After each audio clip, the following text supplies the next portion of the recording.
하나님 말씀을 봉독하겠습니다. 베드로전서 3장 18절에서 22절까지의 말씀입니다. 신약성경 380면에 있습니다.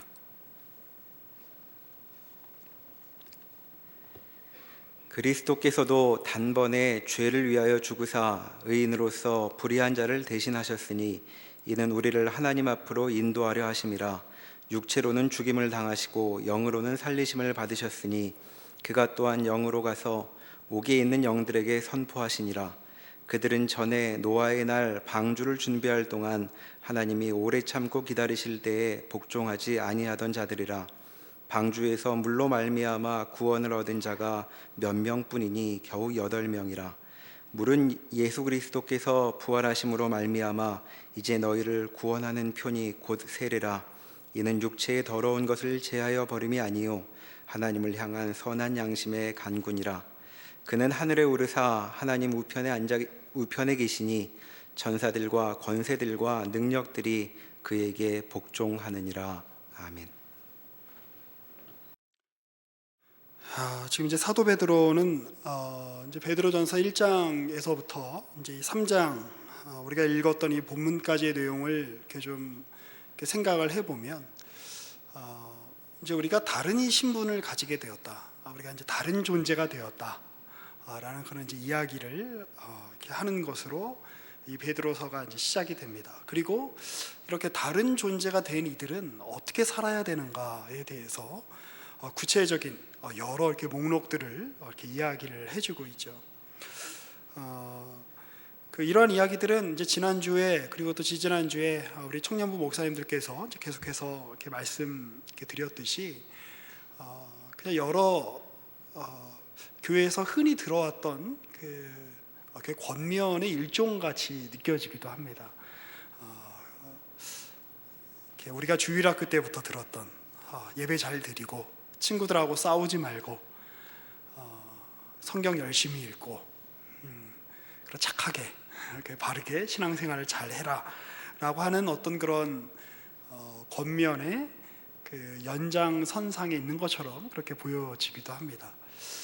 그런데 이제 우리가 조금 이 성경의 읽기를 우리가 익숙하다고 생각이 되기 때문에 이제 쉽게 그저 그런 메시지라고 생각을 할 수 있습니다만 여러 번 저희가 이 말씀의 강단에서 여러분들에게 호소했듯이 이러한 내용들이 여러분들이 만들어내야 되는 내용이고 여러분들이 걸어가야 되는 그리고 포기할 수 없는 중간에 이렇게 되돌아갈 수 없는 그 지점을 이미 여러분이 통과하셨으며 이것들이 여러분들 앞에 여러분들이 수행해야 되는 미션으로 분명하게 남아있고 요구되고 있다는 사실을 우리가 기억한다면 이 내용 하나하나가 굉장히 만만치 않은 내용들이다라고 하는 것을 우리가 알게 됩니다.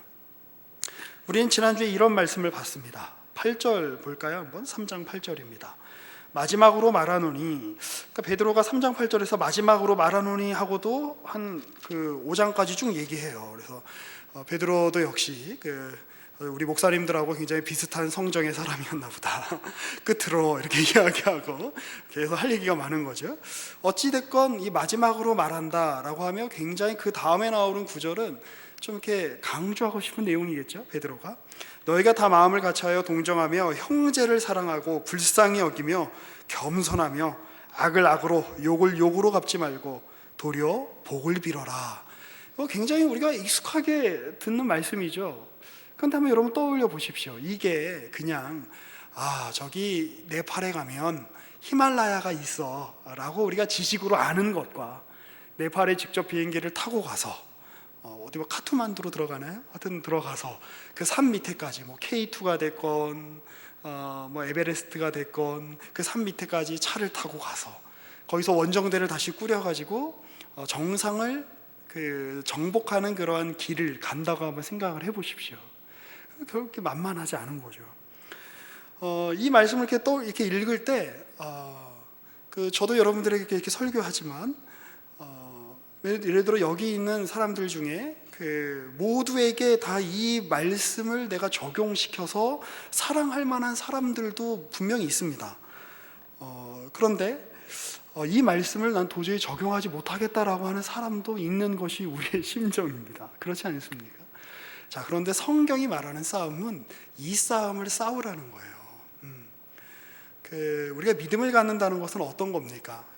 제가 이제 뭐 그 책의 내용에 완전히 동의하진 않습니다만, 몇 년 전에 천하무적 아르뱅주의라고 하는 책이 있었습니다. 이제 우리나라의 어떤 신학자가 쓰신 글인데, 한국 사람들 신앙은 좀 이상하다는 거예요.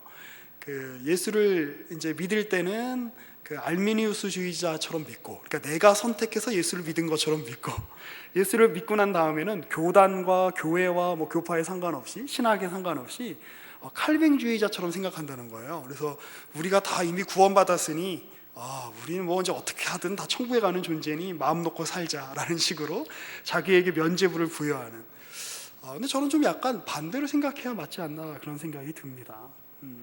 우리가 구원 얻은 것은 우리는 예수 그리스도를 부르지도 못하고 찾지도 않고 그분의 필요성조차 느끼지도 못할 때에 주님이 우리 가운데 오셔서 우리를 대신하여 죽어주시고 또 주의 성령을 우리 가운데 보내주셔서 우리로 하여금 하나님을 향한 믿음이 생기게 하셨죠. 그건 너무 당연한 사실입니다. 그리고 박 목사님이 30여 년 전부터 하나님의 열심이라는 책 이래로 내내 강조하셨던 내용입니다. 자, 그러면 그렇게 하나님의 은혜로 구원을 받고 난 다음에는 우리가 어떻게 살아야 될까요? 그 다음에 펼쳐지는 우리의 인생이란 과연 어떤 것일까요? 그냥 견디기만 하고 그냥 버티기만 하면 되는 인생일까요? 이 인생은 우리에게 어떤 의미가 있는 것일까요? 자, 성경은 의외로 구원에 관해서 굉장히 짧은 부분 이야기하고 있다는 것을 우리가 이렇게 볼 수가 있습니다. 특히 신약을 이렇게 보면, 왜냐하면 예수의 생애, 예수께서 이 땅에 오셨다는 것, 예수께서 이 땅에 육신을 입고 성육신 하셨다는 사실 자체가 이미 하나님이 우리를 향하신 구원의 큰 문을 여신 것이기 때문에 그렇습니다. 그러면 그렇게 구원받은 사람으로 너는 어떻게 살래? 이런 내용들이 신약 성경에 아주 많이 이렇게 차 있는 것이죠. 그런데 그러한 내용들을 우리가 이렇게 따라갈 때 우리의 삶에서 주어지는 조건들, 우리의 삶에서 주어지는 도전들, 우리의 삶에서 우리가 만나게 되는 사람들, 우리가 우리의 삶 가운데에서 견디고 혹은 싸워야 되는, 그것은 나 자신에 관한 것이기도 하고 타인에 관한 것이기도 하죠. 그런데 이 싸움을 주님께서 우리로 하여금 내내 우리의 호흡이 끊어지는 날까지 싸우게 하심으로 우리에게 의도하시고 목적하시는 바가 무엇인가를 한번 우리가 깊이 있게 생각해 볼 필요가 있다라고 하는 것입니다. 어찌됐건 우리가 이제 구절을 또 이렇게 보면 악을 악으로 욕을 욕으로 갚지 말아라. 이거 문장 자체로는 얼마나 쉬운 내용입니까? 그렇죠? 거짓말하지 말아라. 도둑질하지 말아라. 그 이해하지 못할 사람이 없죠. 초등학생만 되면 다 이해합니다. 그런데 내가 거짓말을 할 수밖에 없는 상황에서, 내가 도둑질을 할 수밖에 없는 상황에서, 내가 타인을 해쳐야 나의 자리를 확보할 수밖에 없는 상황에서 그런 계명을 지키기란 여간 어려운 것이 아닙니다. 그것은 나 자신의 본성과 싸우는 일이기도 합니다. 마찬가지죠. 악을 악으로 욕을 욕으로 갚지 않는 일 정말 어렵습니다. 우리가 오늘 이렇게 말씀 듣고 예배 드리고 이렇게 찬양하고 우리가 좋은 얼굴로 이렇게 나와 있지만 끝나고 이제 조별 모임 가서 내 마음에 들지 않는 그 조원 한 명 만날 때 그 한 명 대하는 거 어려운 거 아닙니까? 우리 청년 이분은 이제 오늘 조가 바뀌는 날인데 두렵고 떨림으로 다 같이 이걸 기다리고 있죠. 내가 마음에 드는 사람이 내 조에 들어와야 될 텐데 제발 저 형제만은, 저 자매만은. 그 사람 앞에서 이 성경 구절을 실현해 볼 수 있는 어떤 조건이 주어지는 거예요. 내가 마음에 들지 않는 사람 앞에서 내가 마음에 드는 사람하고만 계속 같이 있고 내가 편한 사람하고만 같이 있으면 이 구절을 도대체 어디서 여러분 적용을 하시겠습니까? 그렇지 않습니까? 자, 그런데 놀라운 것은 이러한 덕목들이 단지 어떤 유교적인 덕목이거나 어떤 그리스 철학에서 이야기했듯이 인간이라면 이런 덕목들을 쌓아야지 그런 이야기를 하는 것이 아닙니다. 우리는 여전히 구원받은 이후에도 죄인이기 때문입니다. 우리는 이것을 행할 능력이 없습니다. 자, 그래서 하나님이 우리의 삶 가운데 여전히 남겨두시는 것이 있는데 그것이 무엇이냐? 바로 고난이다라고 하는 것입니다. 고난이란 무엇입니까? 우리가 결코 겪고 싶지 않은 현실이죠. 내가 원하지 않는 현실, 내가 만나고 싶지 않은 사람들을 만나야 되는 것, 내가 헤어지고 싶지 않은 사람들과 헤어져야 하는 것, 내가 겪고 싶지 않은 내 신체의 상황을 감수해야 하는 것, 내가 겪고 싶지 않은 시대의 분위기, 어떤 역사적인 정황, 어떤 이런 것들을 내가 겪을 수밖에 없다는 것, 이 모든 것들이 고난이고, 그리고 이 고난의 끝에는 결국에는 무엇이 숨어 있는가? 죽음의 위협이라고 하는 것이, 사망의 협박이라고 하는 것이 그 고난의 끝자락에 있는 겁니다. 결국 우리가 괴롭고 힘들고 그걸 우리가 면피하고 싶고 벗어나고 싶은 것의 그 이면, 그것의 궁극적인 끝에 가면 뭐가 있는 겁니까? 사망의 심년이 우리 앞에 서 있는 거죠. 자, 그 내용들을 이제 우리가 이제 좀 이렇게 생각을 좀 이렇게 해봤으면 좋겠습니다. 자, 그런데 이 부분에 있어서 이미 그 우리 앞에 서셔서 이 부분을 해결하시고 우리의 모범이 되신 분이 계시는데, 그분이 바로 그리스도다라고 이제 베드로가 이제 계속 이야기를 하고 있는 겁니다. 자, 우리 18절로 한번 넘어와 보실까요? 오늘 본문 말씀인데, 그리스도께서도, 지금 이게 뭐냐면 너희가 고난 중에도 참아야 한다, 인내해야 한다, 하나님이 너희 삶 가운데 만들어주신 정황들을 수용하고 그 속에서 하나님의 사람만이 할 수 있는 일을 너희가 행해야 된다라는 이야기들을 쭉 하고 있는 겁니다. 그런 이야기를 하다가, 이 고난에 대한 이야기를 하다가 지금 사도 베드로가 자신의 선생님이었던, 자신이 그토록 따랐던, 자신의 구세주였던 예수 그리스도의 고난으로 이것이 자신의 어떤 생각이 이렇게 넘어간 것 같습니다. 그래서 18절 보시면, 그리스도께서도 단번에 죄를 위하여 죽으사 의인으로서 불의한 자를 대신하셨으니 이는 우리를 하나님 앞으로 인도하려 하심이라. 육체로는 죽임을 당하시고 영으로는 살리심을 받으셨으니, 주님이 육체 가운데 계실 때 어떤 고난을 당하셨는지 누구보다도 내가 잘 안다. 제가 사도 바울이 그 얘기하는 거죠. 온갖 그 치욕을 당하시고 순환을 겪으시고 또 배신을 겪으시고 자신을 구원하러 온 그 백성들에게 배신당하시고 십자가에 못 박힘을 당하시는 일을 겪으셨는데, 그 일로 말미암아 우리 모두가 다 구원을 얻게 되지 않았느냐. 그러니 우리의 모범이요 우리가 따라야 할 예수께서 겪으셨던 그 고난을 우리가 생각한다면, 우리가 지금 그리스도의 한 지체로, 우리가 그리스도의 한 연합된 교회의 한 일원으로, 그리스도를 머리로 하는 교회의 한 일원으로 우리가 받는 이 고난 또한 그리스도께서 받으신 고난과 연관되어 있는 고난이 아니겠느냐라고 이야기를 하고 있는 겁니다. 물론 우리가 고난을 받는다고 하여서 그리스도께서 우리를 위하여 행하신 그 대속의 고난을 대신할 수는 없습니다. 자, 그런데 주님이 겪으신 그런 일과 같이, 주님이 우리 인간에게 구원을 주시기 위해서 하나님께서만 만드실 수 있는 이 일을 이뤄내기 위해서 하셨던 그 일과 같이, 주님이 그러한 하나님이 가지고 계셨던 그 놀라운 계획과 섭리로 우리의 삶 가운데 고난을 허락하시는 분이다라고 하는 것이 바로 사도 바울의 이야기인 것이죠. 사도 베드로의 이야기인 것이죠. 사도 바울도 그런 얘기를 많이 합니다. 자, 그 19절 이어서 한번 보면, 그가 또한 영으로 가사 옥에 있는 영들에게 선포하시니라. 그들은 전에 노아의 날 방주를 준비할 동안 하나님이 오래 참고 기다리실 때에 복종하지 아니하던 자들이라. 방주에서 물로 말미암아 구원을 얻은 자가 몇 명뿐이니 겨우 8명이라. 물은 예수 그리스도께서 부활하심으로 말미암아 이제 너희를 구원하는 표니 곧 세례라. 이는 육체의 더러운 것을 제하여 버림이 아니요 하나님을 향한 선한 양심의 간구이니라 라고 지금 이렇게 기록되어 있습니다. 이 19절은 사실은 교회사 내내 그 여러 그 해석에 논란이 있었던 그런 이제 구절이기도 합니다. 그래서 이제 총신대 어떤 교수님은 이 구절이 가능한 해석이 180개다 이렇게 이야기하는 분도 계셨는데, 그만큼 난제라고 하는 뜻이죠.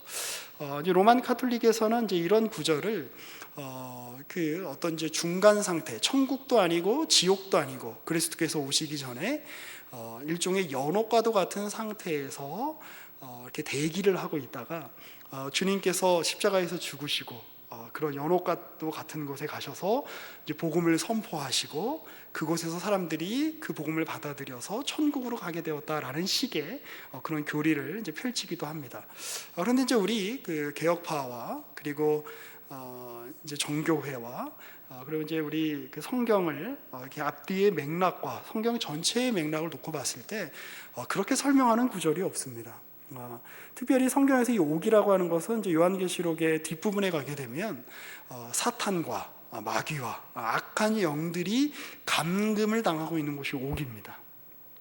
그래서 그 칼빈 선생님 같은 경우에는 이제 이러한 이야기를 주님께서 십자가를 지시는 그 모든 과정, 순환의 그 모든 그 과정들이 주님께서 어떤 음부에 거하시는 과정이라고 그렇게 설명을 하고, 이 옥에 가서 선포하셨다라고 하는 것은 죄와 사망의 권세를 향해 생명 되시는 하나님, 생명 되시는 그리스도께서 승리를 선포하시기 위하여 그런 승리를 선포하신 것을 이렇게 묘사한 거다라고 그렇게 표현하기도 합니다. 자, 이제 어찌됐건 우리가 이 구절들을 통해서 생각을 해봐야 하는 것은 무엇이냐면, 옥이라고 하는 것은 감옥이죠. 그 갇힌 공간이다라고 하는 겁니다.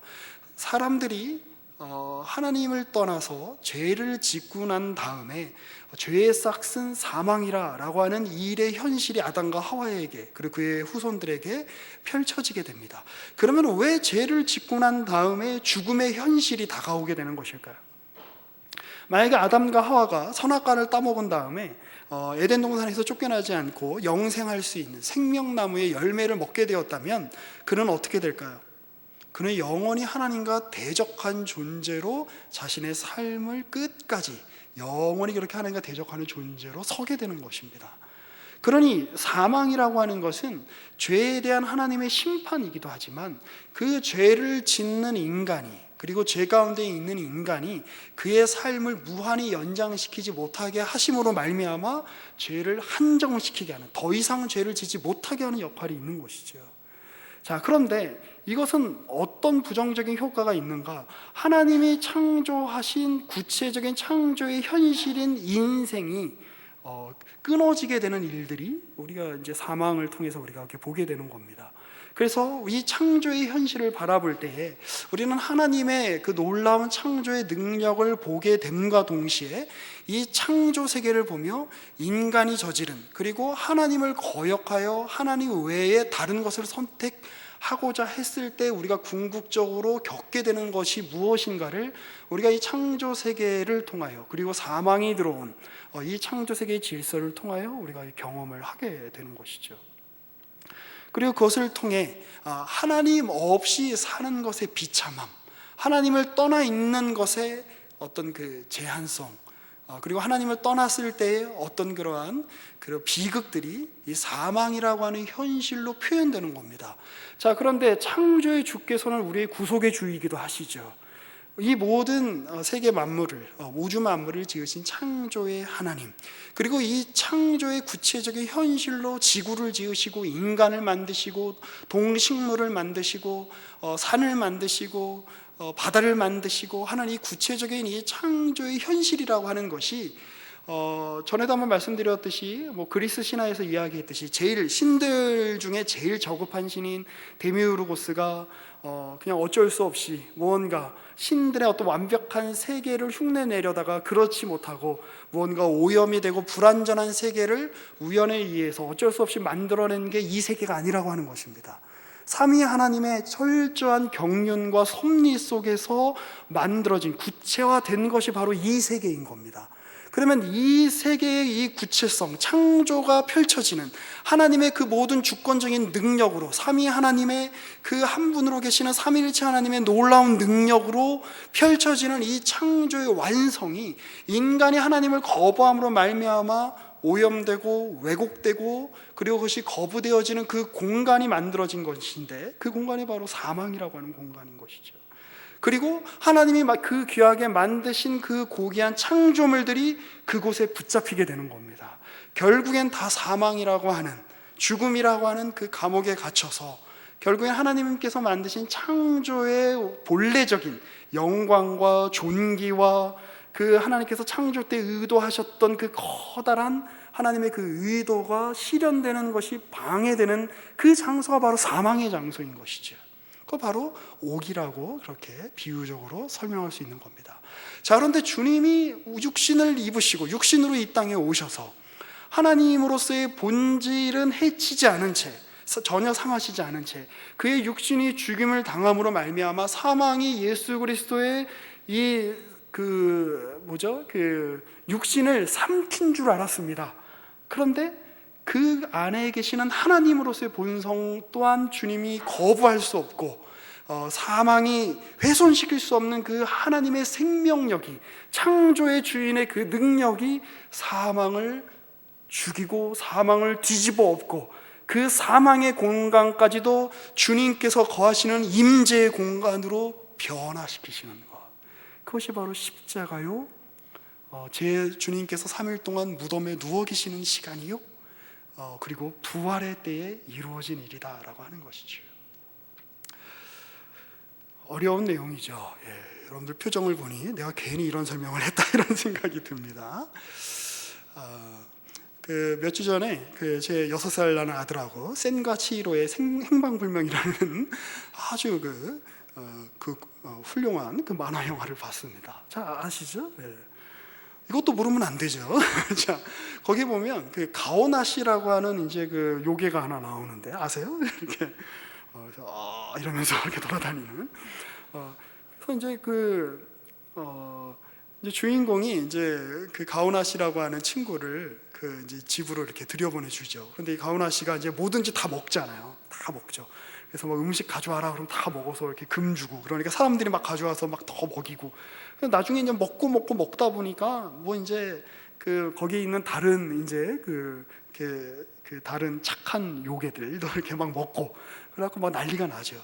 근데 결국 어떻게 끝내죠? 그 주인공이 이제 어떤 다른 용왕에게 받았던 어떤 게 환약 같은 거를, 알약 같은 거를 이제 그 가오나 씨에게 이렇게 먹여주니까 그게 너무 이제 좋은 약이라, 더럽지 않은 정결한 거라 그걸 먹고 가오나 씨가 그걸 이렇게 다 토해냅니다. 그 안에 있던, 그래서 그 잡혀 들어갔던 그 다른 요괴들이라고 할 수 있겠죠. 이제 다른 그 주인공의 이제 뭐 친구들도 있고 뭐 이렇게 같이 일했던 사람들도 있는데 그 존재들이 이제 다 이렇게 끄집어져 나오죠.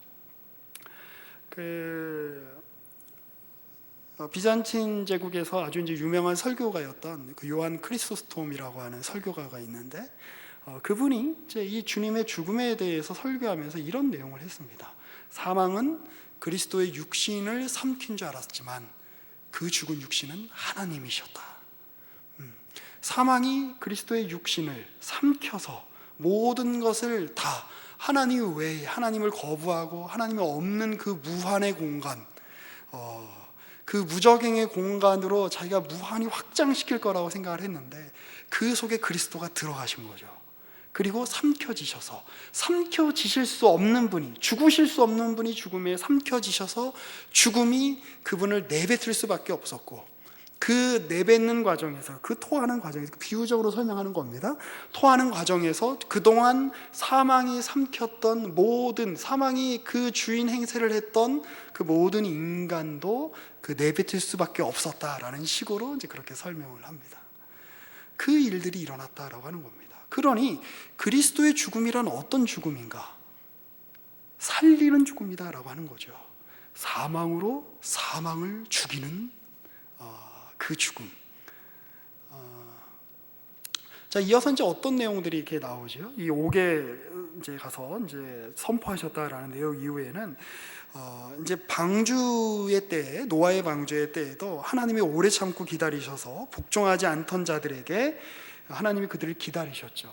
100년 동안, 100년 이상 노아의 방주를 보면서, 노아의 방주라고 하는 것은 야, 노아가 참 배를 참 잘 짓네, 기술이 좋네, 사람들이 감탄하라고 노아에게 하나님 그렇게 오래 배를 지으라고 하지 않으셨겠죠. 무엇입니까? 시간을 주시는 겁니다. 기회를 주시는 거죠. 그러나 그때에도 사람들이, 구원받은 사람들이 노아와 그의 가족 8명밖에는 없지 않지 않았냐. 그러니까 인간으로서는 그런 하나님의 심판과 이 죄의 권세와 이 인간을 붙잡고 있는 그런 어떤 그 감옥과도 같은, 절대로 벗어날 수 없는 감옥과도 같은 바로 그러한 그 사망의 권세를 벗어날 길이 없다, 지금 그 얘기를 지금 하고 있는 겁니다. 그런데 물 때문에 모든 사람들이 다 심판을 받지만 노아의 때에 방주에 있던 이들은 생명을 얻습니다. 물이 들어와서 모든 세상의 사람들이 죽지만 방주에 있던 사람들은 살아나게 된 것 같이 21절입니다. 물은 예수 그리스도께서 부활하심으로 말미암아 이제 너희를 구원하는 표다. 이제 주님께서 너희를 위하여 대신 죽으심으로 말미암아. 우리가 세례 예식이 무엇입니까? 세례를 통하여 우리의 옛사람이 죽었고 물속에 들어가는 거죠. 그리고 물속에서 다시 나올 때 우리는 하나님 앞에 새로운 존재로 다시 태어났습니다를 표현하는 게 세례 예식이죠. 그래서 우리는 원래 다 그렇게 죽을 수밖에 없는 존재라는 거죠. 죽지 않으면 해결이 되지 않는데, 인간의 죄의 문제가.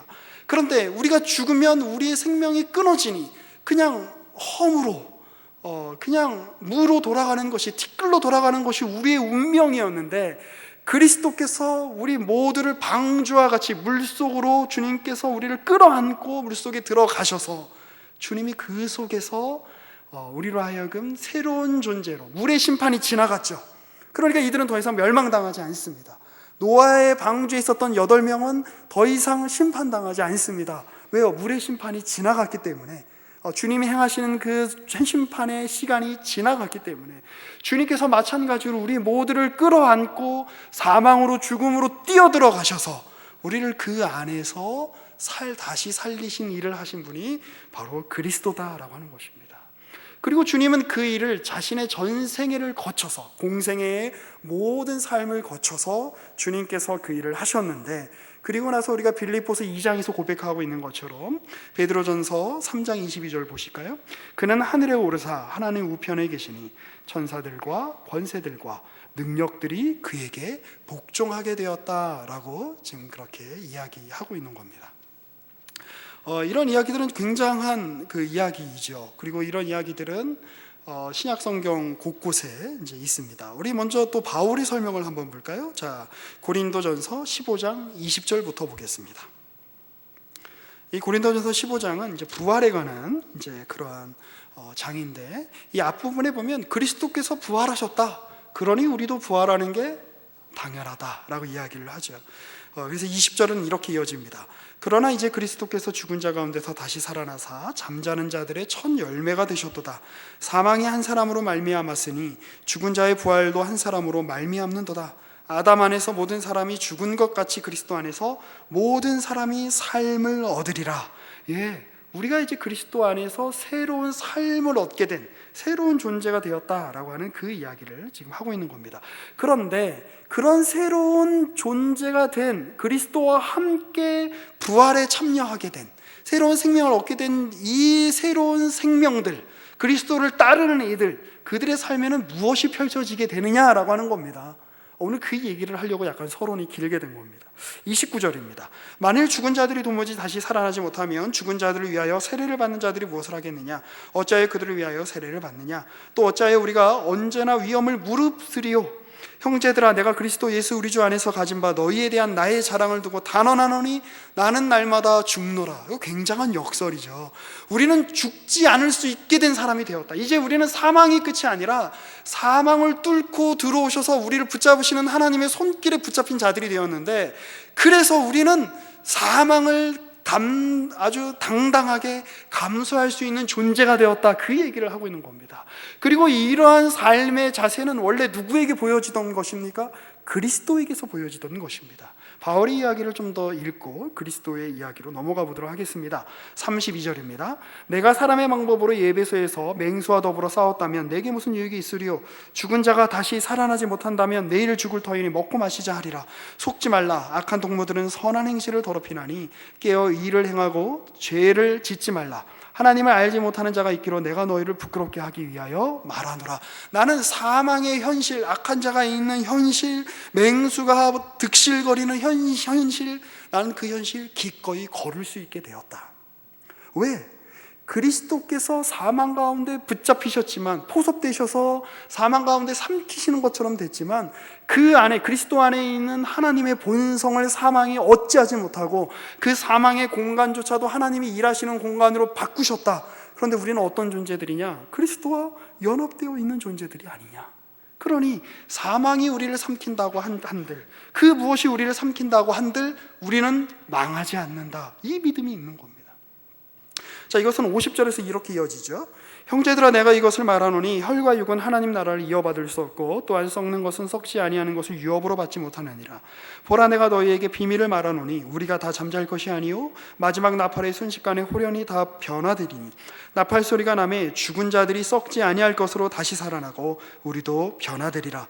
이 썩을 것이 반드시 썩지 아니할 것을 입겠고, 이 썩을 것은 무엇입니까? 우리의 육신이죠. 우리의 육신은 썩습니다. 그런데 썩지 아니하는 어떤 씨가 우리 안에 이미 주어졌다라고 하는 겁니다. 그게 무엇이죠? 베드로전서 2장에서 이야기하는 바로 하나님의 말씀 그리스도입니다.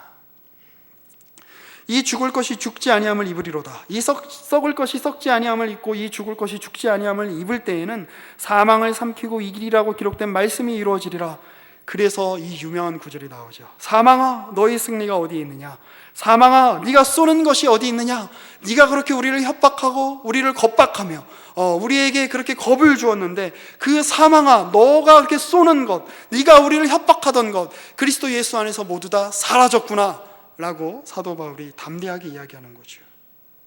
그래서 56절은 이렇게 이어지죠. 사망이 쏘는 것은 죄요, 죄의 권능은 율법이라. 우리 주 예수 그리스도로 말미암아 우리에게 승리를 주신 하나님께 감사하노니 그러므로 내 사랑하는 형제들아, 견실하며 흔들리지 말고 항상 주의 일에 더욱 힘쓰는 자들이 되라. 이는 너희 수고가 주 안에서 헛되지 않은 줄 알미라. 제가 아무리 수고해도 공동체가 바뀌지 않는 것 같은데요, 제가 아무리 신앙을 열심히 내가 신앙생활을 해도 전혀 한국교회는 바뀌지 않는 것 같은데요, 제가 아무리 기도를 하고 제가 아무리 봉사를 하고 아무리 헌신을 해도 이 세상 속에서 그리스도인들은 점점 참된 그리스도인들은 사라지는 것 같은데요, 그런 위협 앞에, 모든 것을 허무로 끝날 것 같은 위협 앞에 너희의 개인의 삶이 이렇게 끝날 거다, 허무하게 끝날 거다, 너희 공동체 아무리 노력해봐야 소용없을 거다, 네가 아무리 고생해봐야 아무 일도 일어나지 않을 거다라고 하는 사망의 음성, 그 사망을 반영하는 그 음성을 너희가 거기에 속지 말고 그것에 담대히 승리하신 그리스도를 바라봄으로 말미암아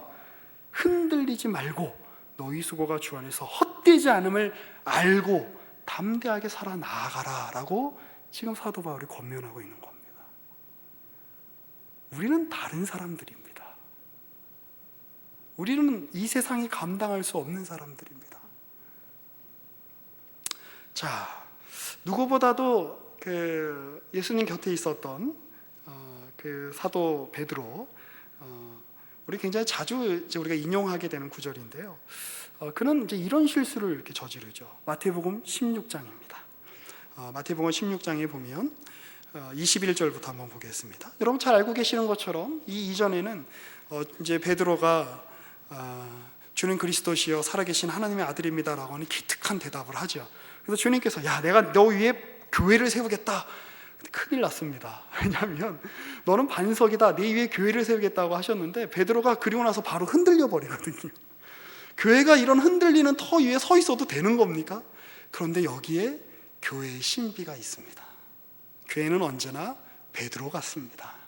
교회는 언제나 바른 신앙 고백을 하다가도 지금 우리가 읽는 21절 이하에 나오는 베드로처럼 그리스도의 길을 따르지 못하는, 그리고 헷갈려하는 그 오류를 항상 범합니다. 2000년 교회의 역사 내내 그랬습니다. 그런데 주님이 그 교회를 사용하십니다. 주님이 그 갈팡질팡하는 베드로 그 위에다가 교회를, 주님의 몸을 세우십니다. 그리고 그 베드로는 우리죠, 우리. 자, 21절 볼까요? 이때부터 예수 그리스도께서 자기가 예루살렘에 올라가 장로들과 대제사장들과 서기관들에게 많은 고난을 받고 죽임을 당하고 제3일에 살아나야 할 것을 제자들에게 비로소 나타내시니, 이 부분은 읽을 때마다 재미있습니다. 베드로가 예수를 붙들고 항변하여 이르되 주여 그리 마옵소서, 이 일이 결코 죽게 미치지 아니하리이다. 야, 너는 반석이다, 너 이런 신앙 고백하는 거는 하나님 아버지께서 알게 하시는 거다, 온갖 칭찬을 받았는데 23절에 예수께서 돌이키시며 베드로에게 이르시되 사탄아, 내 뒤로 물러가라. 너는 나를 넘어지게 하는 자로다. 네가 하나님의 일을 생각하지 아니하고 도리어 사람의 일을 생각하는도다라고 책망받습니다. 베드로 입장에서는 굉장히 뼈아픈 기억이겠습니다만 우리 입장에서 보면 얼마나 어떤 인간미가 느껴지는 대목이 아닐 수가 없습니다. 베드로도 이렇게 수제자라고 일컬음을 받은 베드로도 이렇게 예수님께 욕을 엄청나게 먹었구나. 그러니 우리가 욕을 먹는 거는 당연하다, 이런 생각을 할 수 있겠죠. 자, 그럼 뭘까요? 여기서의 핵심이 24절 이렇게 이어지죠. 이에 예수께서 제자들에게 이르시되 누구든지 나를 따라오려거든 자기를 부인하고 자기 십자가를 지고 나를 따를 것이니라. 누구든지 제 목숨을 구원하고자 하면 잃을 것이요 누구든지 나를 위하여 제 목숨을 잃으면 찾으리라. 사람이 만일 온 천하를 얻고도 제 목숨을 잃으면 무엇이 유익하리요? 사람이 무엇을 주고 제 목숨과 바꾸겠느냐? 인자가 아버지의 영광으로 그 천사들과 함께 오리니 그때 각 사람이 행한 대로 갚으리라. 진실로 너희에게 이르노니 여기서 있는 사람 중에 죽기 전에 인자가 그 왕권을 가지고 오는 것을 볼 자들도 있느니라. 베드로야, 너 신앙의 문제를 자꾸 너의 현실적 문제로, 세상 사람들이 이야기하는 야, 세상은 이렇게 살아가야 되는 거야 라고 이야기하는 그러한 세상 사람들이 제공하는 아젠다에 포함되는 이야기로, 거기 휘둘리는 이야기로 신앙을 생각하지 않았으면 좋겠다라는 뜻입니다. 나는 죽으러 왔다. 그리고 내가 죽어야 너희가 구원을 받는다. 나의 죽음은 개죽음이 아니다. 나의 죽음은 그냥 그렇게 사라지는 험으로 끝나는 티끌로 끝나는 죽음이 아니다. 아버지의 손에 붙들려 아버지와 함께 걷는 사망의 길을 통과하는 죽음이다. 그걸 통해 사망의 자리까지 아버지께서 함께 하신다는 임재를 여실히 보여주는 죽음이다. 그러니 내가 고난의 길을 가는 거, 이거 나에게 있어서 큰 영광이니 그거 막지 말아라. 그리고 너도 너희 십자가를 지고 그 길을 걸어야 된다. 그 얘기를 하는 겁니다. 그러니 고난이란 무엇입니까? 단지 우리가 피해야만 할, 우리가 가급적 도래하지 않으면 좋을, 그래서 열심히 기도하고 열심히 내 미래를 향한 하나님의 뜻이 무엇인지 알아. 주님이 나에게 이런 형벌 혹은 이런 고난을 주실 거라고 예상되면 빨리 내가 주님의 말을 들어 주님께 헌금도 바치고 헌신도 하여 그 고난을 받지 않는 길을 모색하는 것, 그것이 고난이 아닙니다. 우리는 다 궁극적으로 다 고난의 자리에 갈 수밖에 없습니다. 우리는 궁극적으로 다 고난의 극치인 죽음의 자리 앞에 설 수밖에 없습니다. 우리는 다 질병의 자리, 고독의 자리, 자기 환멸이라고 하는 그 자리, 그리고 인간성에 대한 깊은 불신이라고 하는 그 자리, 우리 다 꼭 가게 될 겁니다. 왜요? 주님이 그 길을 겪으셨기 때문입니다. 주님 죽기 전까지 이 땅에서 그의 육신이 십자가에 돌아가시기 전까지 사랑하던 제자에게 배신당하셨습니다. 주님이 그 길을 걸으셨다면 우리가 그 길을 걷지 않을 이유가 어디에 있겠습니까? 그런데 배신당하는 길이 하나님 생명을 만드는 길이다라고 성경이 내내 이야기하고 있지 않습니까? 그 길이 하나님이 일하시는 자리라고 성경이 내내 이야기하고 있지 않습니까? 그 무엇이 두려운 것입니까? 망하지 않습니다. 우리의 육신은 쇠잔하나 우리의 육신은 썩지만 우리 안에 썩지 아니하는 씨. 자, 베드로전서 2장으로 다시 넘어가 볼까요?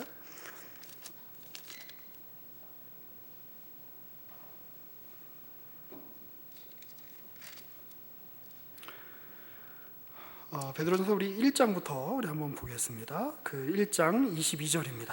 너희가 진리를 순종함으로 너희 영혼을 깨끗하게 하여 거짓이 없이 형제를 사랑하게 이르렀으니 마음으로 뜨겁게 서로 사랑하라.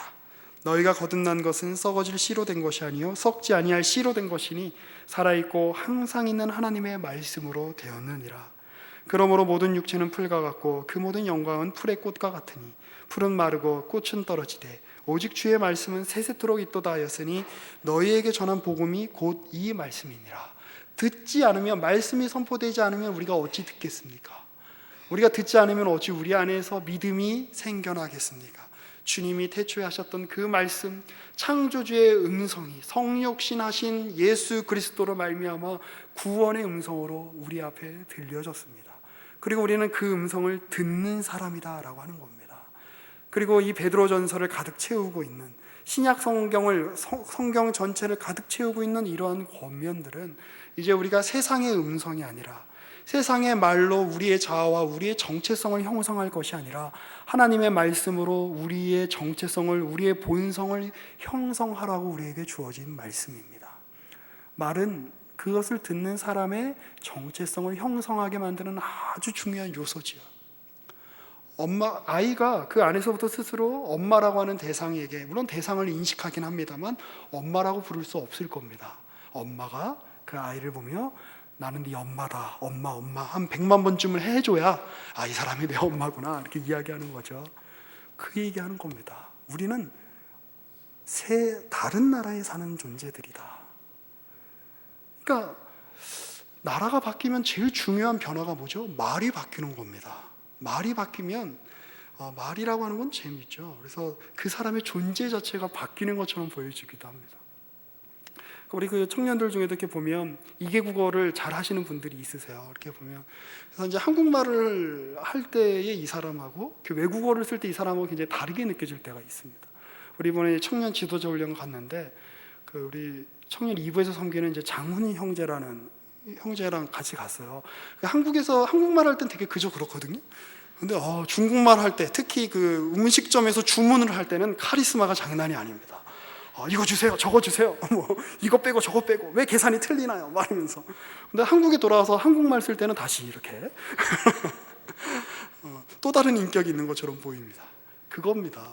우리는 다른 나라에 속한 사람입니다. 세상이라고 하는 나라에 속한 사람이 아니라 하나님 나라에 속한 그분의 말씀을 듣는, 그리고 예수 그리스도라고 하는 그분의 말씀의 씨앗이 우리의 안에서 피어서 열매를 맺는 것으로 종착되어지는 그런 사람입니다. 그러니 하나님 나라의 말을 해라 라고 하는 겁니다.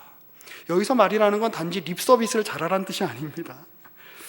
저는 이제 우리 교회를 우리 스스로 지칭할 때 남포교회는 이라고 이야기하는 것은 별로 좋은 방법은 아니라고 생각합니다. 왜냐하면 나라고 하는 존재와 내가 속한 교회인 남포교회를 구분해서 사용하는 것처럼 여겨지기 때문입니다. 우리 교회죠, 내가 속한 교회. 그런데 어떤 측면에서 또 우리 교회는 모든 세상에 있는 모든 교회와 어떤 공통되는 보편적 요소를 가지고 있어야 합니다. 모든 교회는 사실 보편적 교회를 지향해야 하죠. 그럼에도 불구하고 우리 남포교회만의, 우리 남포교회 청년부만의 좋은 언어가 많이 개발됐으면 좋겠다라는 생각을 하게 됩니다. 누가 와도 신경 쓰지 않는 거, 그런 거 말고 틱틱대는 거 말고. 박 목사님 요즘 항상 강조하시는 거 있잖아요. 우리 목사님들이 설교 때마다 강조하시는 내용이 있잖아요. 따뜻한 시선, 이해하는 눈빛.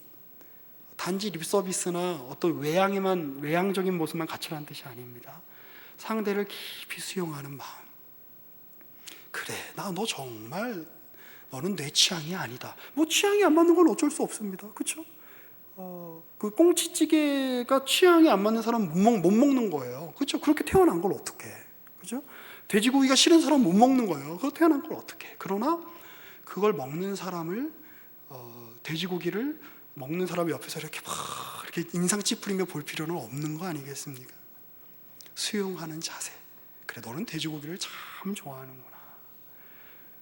여러분, 교회는 우리가 하나님 앞에서 완성되어지는, 그리스도를 머리로 하며 지워져 이렇게 완성돼 나아가는 과정에 있는 공동체이기도 하지만 동시에 하나님의 구원의 결과이기도 합니다. 우리가 속한 이 창조 세계가 다 지워지고 뭔가 새로운 세계로 가는 것이 하나님의 창조의 목적이 아니라, 하나님이 그랬다면 진작에 이 창조 세계를 제거해 버리셨을 겁니다. 그렇죠? 하나님 말씀 한마디면 이 창조 세계 다 사라졌을걸요. 그런데 하나님께서, 삼위 하나님께서 가지고 계시는 구체적인 의지와 결정과 그 모든 노력을 가지고 만드신 세계가 이 창조 세계일 겁니다. 그래서 지금까지 보존되고 있는 겁니다. 그리고 끝날이 오면 이 창조 세계는 하나님의 창조의 그 목적에 부합하게 갱신될 것입니다. 교회도 마찬가지입니다. 우리가 여기서 모여서 뭘 해야, 그리고 어떤 멋진 그림을 그려내야, 어떤 멋진 사역을 해내야 그것이 어떤 우리 공동체의 목적인 것이 아니라, 공동체가 완성되는 것이 아니라, 이미 부분적으로 여러분들이 이 자리에 모여 있는 것 자체가 구원의 완성의 한 측면이라는 사실을 기억하셔야 됩니다. 그러니까 말도 안 되는 사람들끼리 지금 모여 있는 거잖아요. 말도 안 되는 사람들끼리 한 조에 묶여 있고 임원으로 묶여 있고 공동체로 묶여 있고, 이것 자체가 하나님의 구체적인 구원, 유대인이나 헬라인이나 이방인이나 종이나 자유인이나 다 그리스도 안에서 하나라고 하는 그 구체적인 구원의 경륜, 그 구원의 역사, 구원의 능력이 현실화된 것이 바로 이 자리다라고 하는 겁니다. 거기서부터 시작해야 되는 겁니다. 그리고 그 하나님의 구원이 얼마나 다채로운가, 하나님의 창조가 얼마나 다양한가, 하나님이 얼마나 놀랍도록 각각 개인의 삶에서 일하시는가, 우리로 하여금 그거 만끽하라고 이 공동체를 주시는 겁니다. 그리고 우리에게 고난이 없다면, 우리 자신의 내 마음대로 하려고 하고 나 중심적으로 사고하려고 하고 하나님 외에 어떤 나만의 독자적인 공간이 있고 나만의 독자적인 영역을 구축할 수 있다고 생각하는 인간의 이 죄성은 고난이 없다면 해결될 수 없다라고 이야기하는 겁니다. 그것이 여전히 그리스도 안에 우리가 연합되어 있으면서도 우리가 고난을 겪는 이유입니다. 물로 세상을 심판할 정도까지 됐지만 8명 구원받았다는 겁니다. 그만큼 죄의 문제는 만만치 않다라는 겁니다. 하나님이신 그리스도께서 죽음의 자리까지 삼켜서 들어가셔야 해결될 문제였다는 겁니다.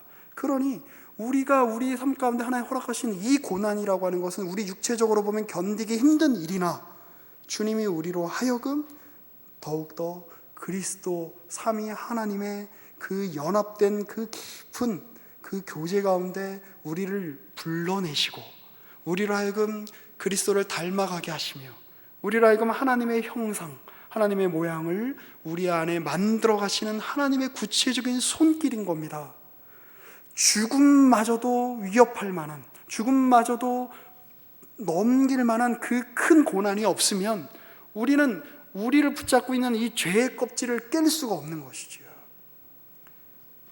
그 일을 위해서 주님이 너희 이 자리, 우리가 편한 자리, 우리가 쉽게 생각하는 자리, 우리가 그냥 넘어가도 된다고 생각하는 그 자리에 우리로 하여금 머물지 않게 하기 위해서 주님이 우리 가운데 고난을 허락하시는 겁니다. 여러분들이 겪는 삶의 정황, 여러분들이 만나는 사람들, 여러분들이 겪게 되는 여러 가지 어려움들, 그 모든 것들이 우리로 하여금 우리를 주님과 같이 거룩하게 만드시는 하나님의 손길이라는 사실을 깊이 있게 마음에 지니시고 또 그 마음에 지닌 자답게, 그걸 아는 자답게 여러분들의 언어와 여러분들의 행실과 여러분들의 삶을 그렇게 하나님 앞에서 살아내 가시는 오늘의 말씀이 되시기를 주의 이름으로 권면하고 축복합니다. 기도하겠습니다. 살아계신 하나님, 주님의 고난과 죽으심이 우리의 생명을 만들어 내었습니다.